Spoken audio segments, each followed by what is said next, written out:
The nerd herd. You know what I mean. That group of people who you've known all your life. You share games, late night bull sessions, but more than that, they're the ones who see you at your best and your dumbest. You fought with them with fury, and then went out for pizza 2 days later. They're the ones who know who you used to be, and somehow still put up with the person you've become. The ones you'd call at 2 in the morning if everything went sideways. You know the ones I mean. And over time, those people stop becoming just friends. They become your crew, your guild, the engineers of your life. The ones who'll show up when something breaks. Your nerd herd. Strike the iron, strike it true. Build the frame, the old and new. Saddle up, boys! Hammers rise, the sparks will fly. Forge the fire, touch the sky. Beyond the rune, beyond the steel. Dwarven strength needs cog and wheel. Heave and haul, push and turn. In the forge where empires burn.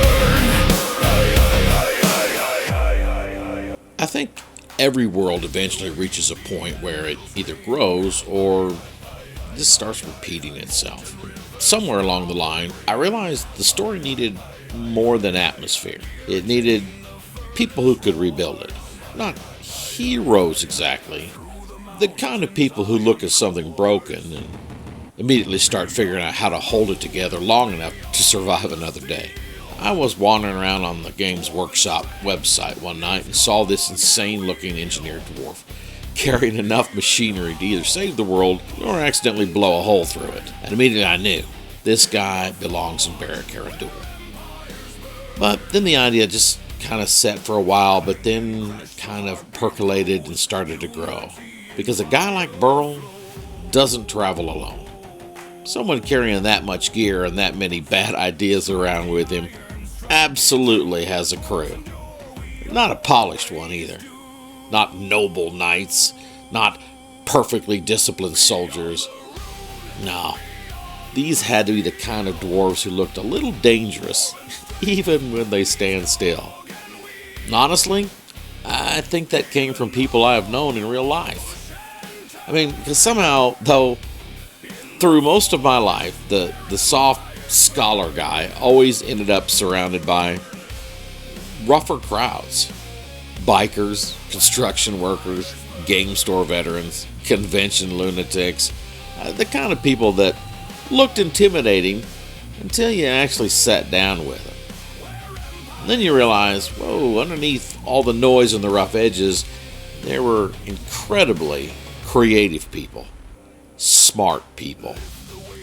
They're the kind of people who could build almost anything, fix almost anything, and absolutely laugh at the dumbest stuff imaginable at 2 in the morning because somehow it perfectly captured the kind of friendships I'm talking about.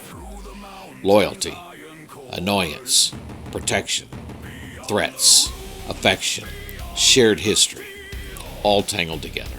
That's the nerd herd. And the older I get, the more I realize how strange and wonderful those groups really are. Because gaming pulls together people who otherwise might never share a table. Different backgrounds, different personalities, different strengths. One of us brings scholarship, another brings technical skill, another brings wisdom, another brings absolute chaos.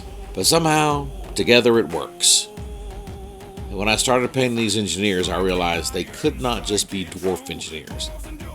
They had to feel like those people. The ones who show up when something breaks.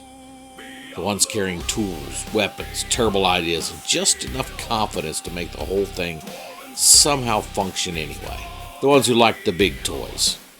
The ones who build machines that shake mountains. The ones standing right on the line between genius and complete disaster. Somehow knowing exactly what they're doing anyway.